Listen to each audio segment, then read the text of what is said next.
Unleashed. Hey, what's going on, guys? It's Matt Demaz here, and welcome to episode 11 of the Matt Demaz Unleashed podcast. So I'm on location right now.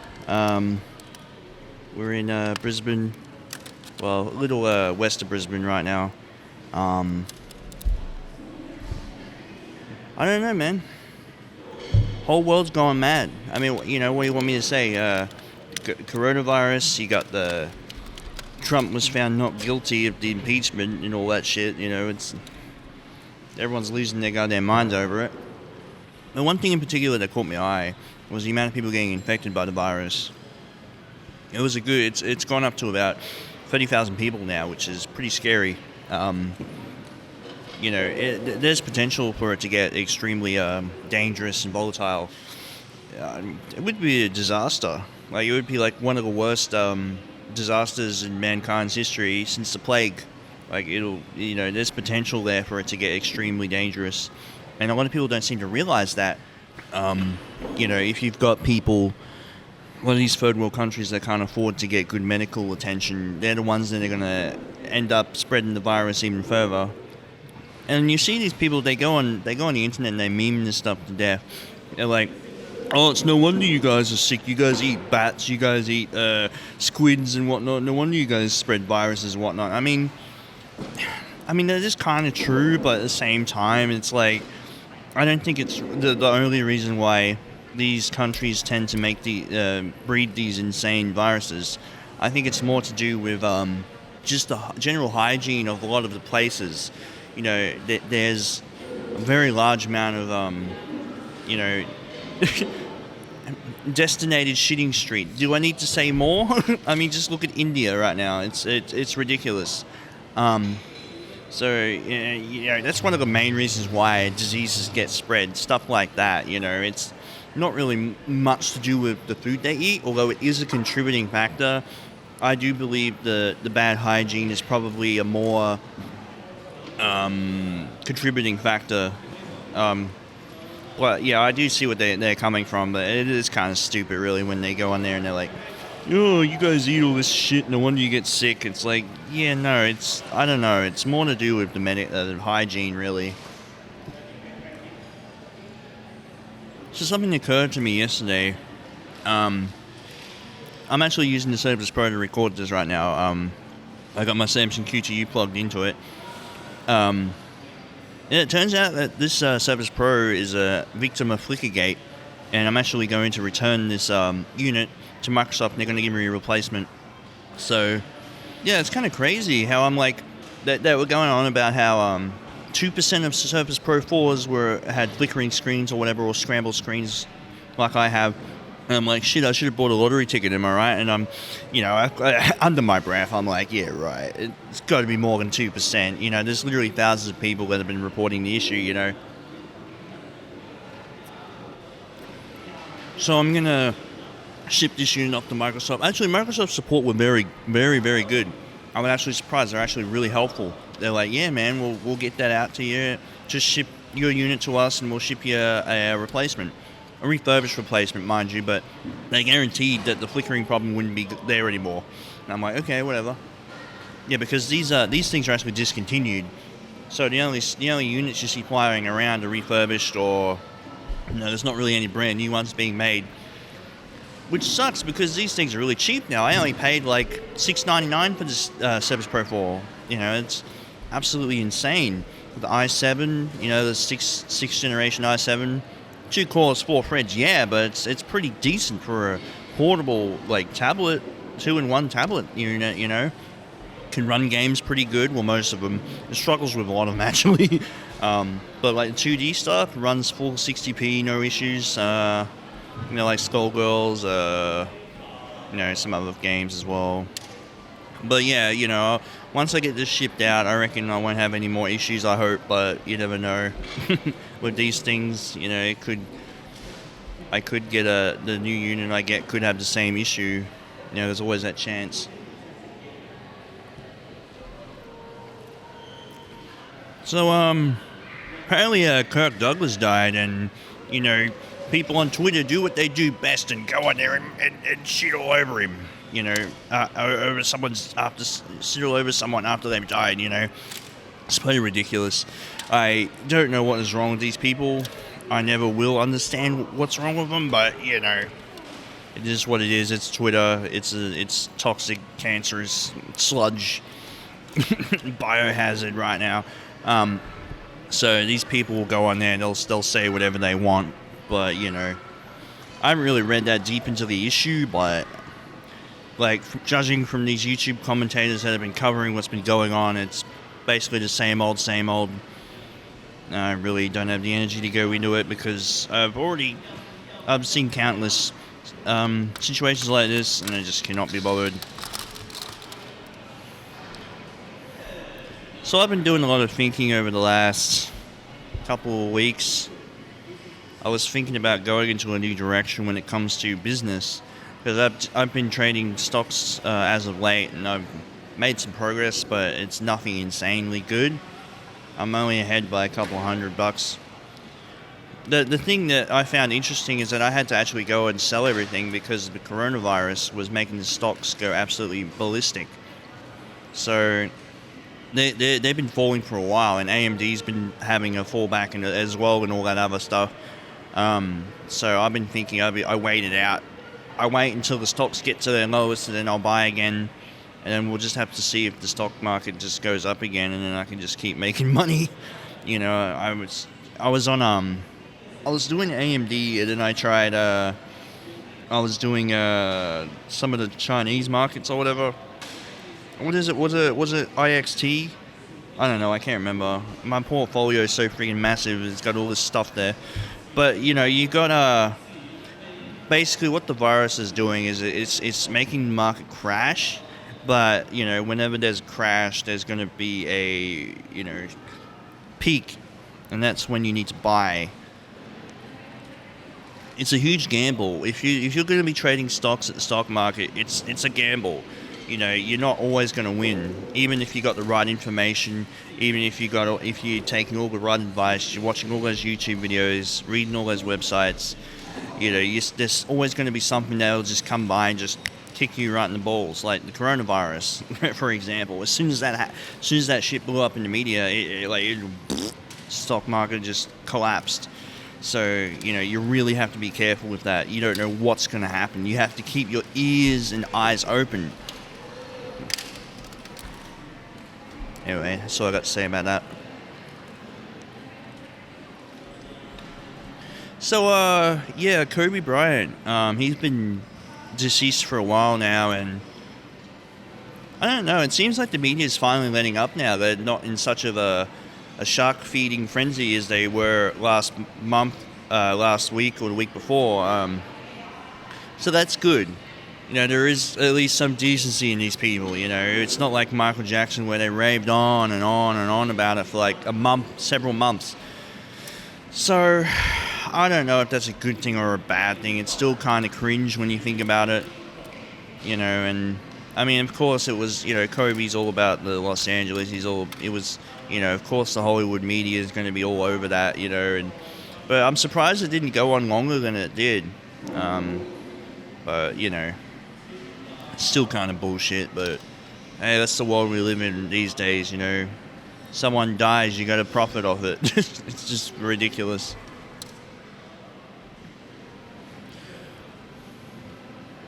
So something hilarious happened in the new part of the Let's Play. It should be uploaded by the time this gets uploaded, so you guys can see exactly what I'm talking about. But I actually came across a Shiny Geodude during my Fire Red, part 5 of my Fire Red Let's Play. It was absolutely insane. I've never seen anything like that in my life. I've only encountered 3 shinies in my entire life in the wild. This one, the Furo and Let's Go Pikachu, and I think it was Teddy Ursa that ran away in Gold version. So that was it. That's my entire track record. And you could imagine my shock when it came up on the screen. I'm like, really? Are you kidding me? You know, it was insane. But yeah, that happened, I guess. It's just interesting how it just goes. It's just another reason why I like the games in general. Like, they're so unpredictable. You don't know what's going to happen.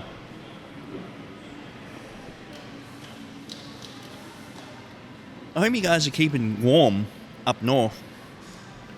I mean, God Almighty, are you kidding me? Like, what is it, like minus 30 degrees Fahrenheit or some shit up there where you guys are? I don't even know. That's like the equivalent of like minus 40 here or something. I don't even know. I don't think it's that much. I'm just pulling that out of my ass. But man, you guys need to stay warm. And Valentine's Day is coming up, so yeah, get excited, guys. You know, in all fairness, I do feel like it is a wholesome holiday, but at the same time, it's extremely depressing for a lot of people that are single. You know, and you know it's freezing cold as well to top it off, so that doesn't help people's mental states. But yeah, I hope you guys get your special someone, whatever they deserve, just to mush on the wagon of capitalism, as it were. But yeah, have fun with that, guys.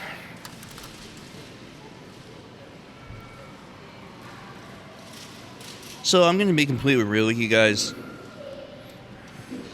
I don't feel like I've really done anything with my life. I mean, yeah, I have, but I kind of just exist in my own little proverbial bubble.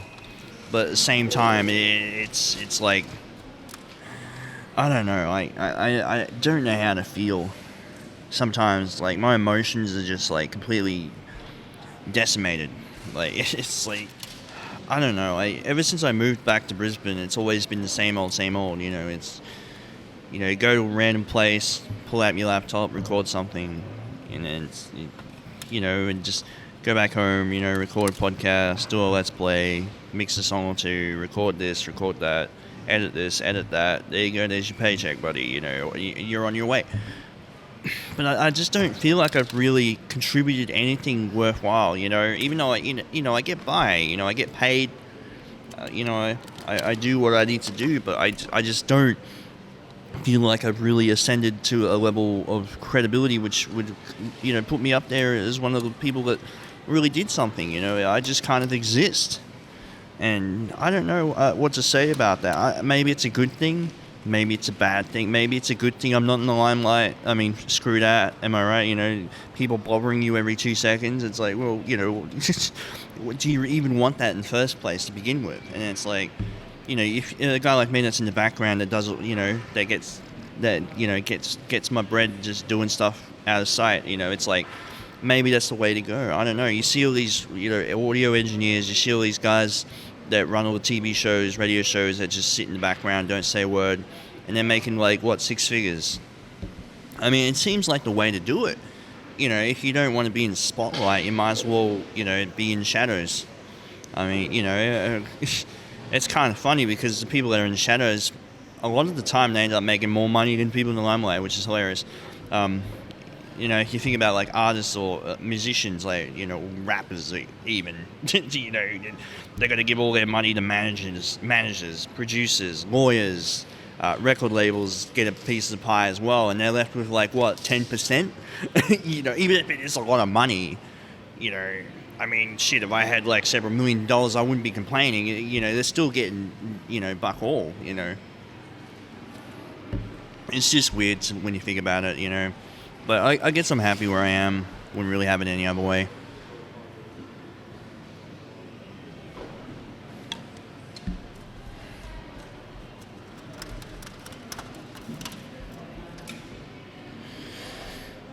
Yeah, it's fun just to be able to just sit down and just ramble. You know, just get stuff off my chest. Yeah, it's good to just speak your mind whenever you feel like it. You know, but you have to be careful what you say. I mean, you can't just say whatever the hell you want. You got to make, you know, there's got to be a limit. I mean, I can't come on here and just say the N-word over and over again. Or, you know, I do think it's important that people watch their mouths, but at the same time, I understand why free speech is such a prevalent, it's such a treasured thing, you know.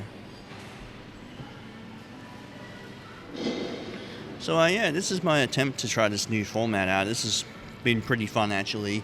You know, just sit here at a table and do a podcast. It's, like, absolutely insane.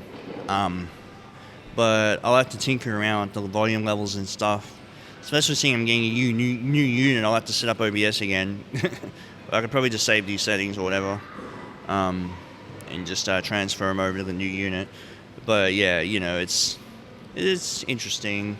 I'm not sure I like the shock mount on the QTU. It seems to be picking up a lot of the vibrations in the table, which isn't too fun. I'll have to fix that up eventually at some point. But yeah, you know, it's been pretty fun. Yeah, I don't know. I guess I can keep doing this from time to time just to change pace.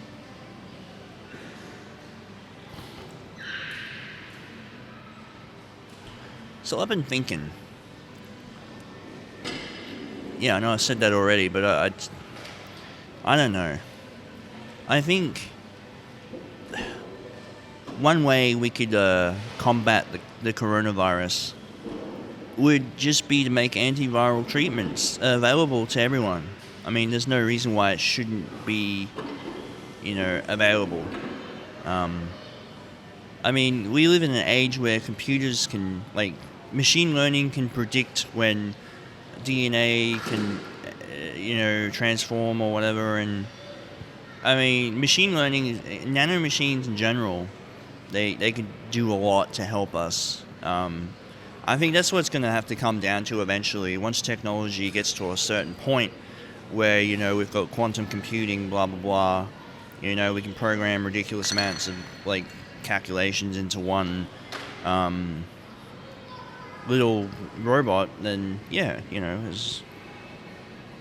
I think that's when we'll be able to do something with it. You know, I've always been an advocate of, you know, utilizing technology to benefit mankind. You know, if it's like cybernetics or, you know, it's always going to be a challenge to accomplish that, though, because there's a lot of logistics that, you know, kind of seems like it's impossible to do right now, which it is.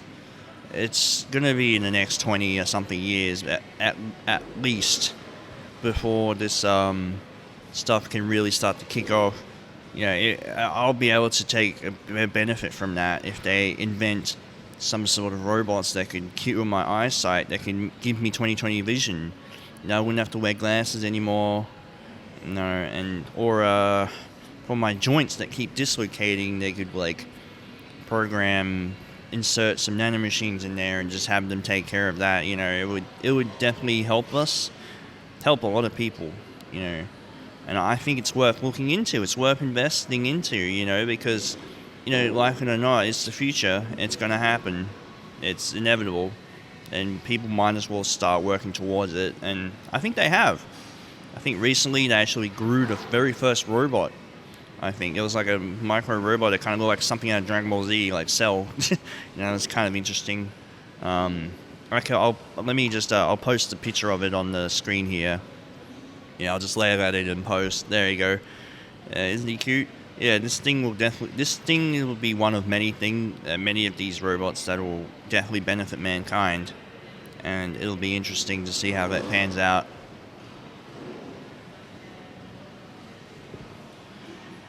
Video games. Yeah, I've been playing a lot of Steam games on the Surface while I've been out.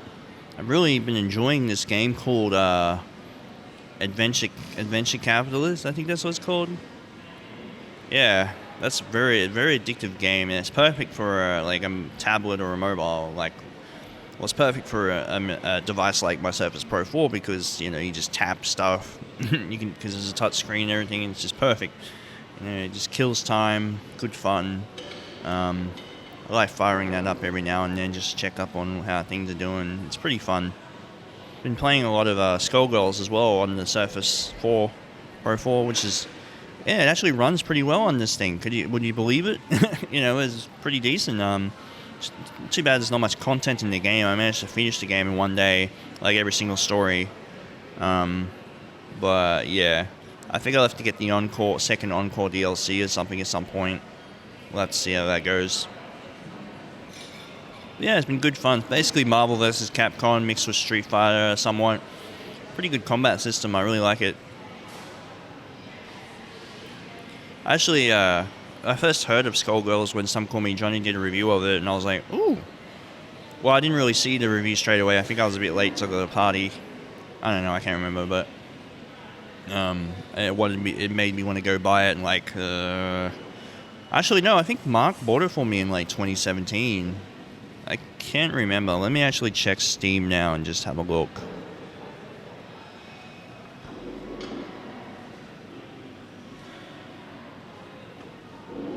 Oh yeah, let me mute the desktop audio as well while we're at it. Let me go to the library. I'm just gonna check. I know it's here somewhere. Give me a second. Okay, Skullgirls. When did I buy it? I don't think it tells you when you bought it. I don't know. I think it was 2017, 18, 16. I got no idea, but whenever I bought it, I've been playing it a lot recently. I didn't really play it as much as when I first got it.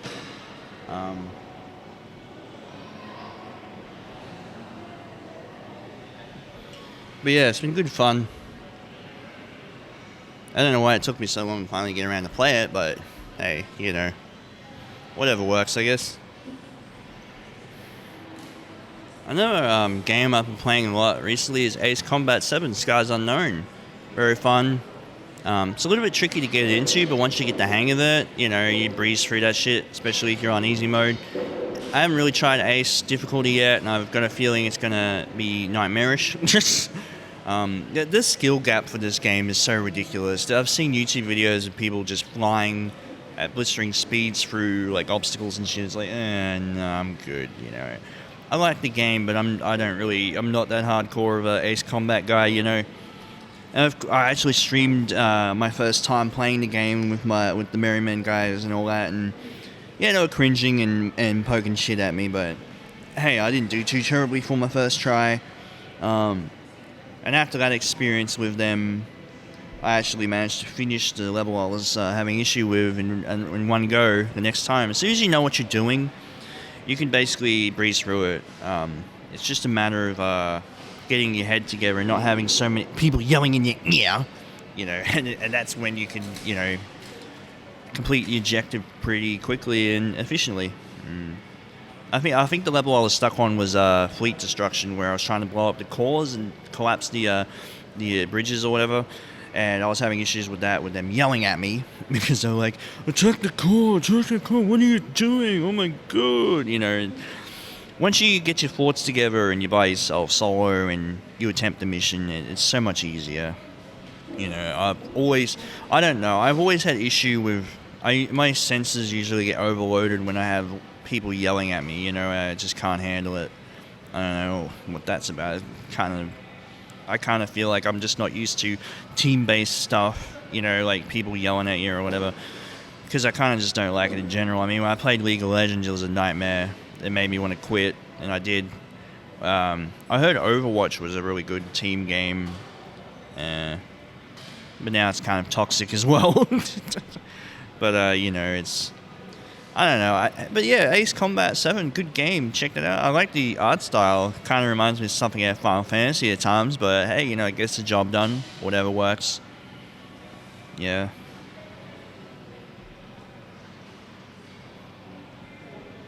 Yeah, I'm good to get ready to wrap this up. I just figured I'd just test out this mic setup and just see how we're going with it. Yeah, that's basically it. Hopefully it works out pretty good, but yeah, I'll see you. I'll probably be continuing the Let's Play.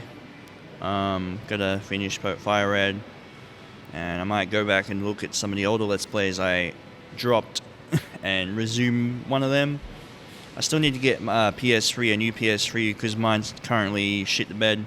I mean, it's the fat one from 2007, what do you expect? So, you know, it was only a matter of time before it finally died. So I might just get the slim one, so it'd be smaller, easier to stack the Wii U and the PS4 on top of it or whatever. Or vice versa, stack everything on the PS4. Or whatever. Yeah, I'll have to give that a shot. But anyway, yeah, I'm pretty much done here. Thanks for watching and listening, and I'll see you guys later. Take care.